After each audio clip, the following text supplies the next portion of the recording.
বন্ধুরা, আজ আমাদের বাড়িতে নবান্ন, তাই এখানে দুধ গরম, এখানে আছে আদা মূলো, তো এখানে রেখে দিই। দেখো আমি চালটা দিয়ে দিয়েছি, এবার একটু নাড়াচাড়া করবো। আমি আদা মূলোটা দিয়ে দেবো, একটু দিয়েছি, একবার নেড়ে নেবো।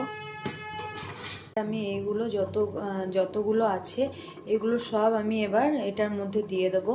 আমি সব দিয়ে দিচ্ছি ধীরে ধীরে। হয়ে গেল, আমি সব মিক্স করে দিয়েছি, কিন্তু আর একটু সেদ্ধ হবে আমার মনে হচ্ছে, তো তাও একটু সেদ্ধ হোক। এবার আমি চালটার পরিমাণ মতো চিনিটা দিয়ে দেবো। দিয়ে দিচ্ছি চিনিটা।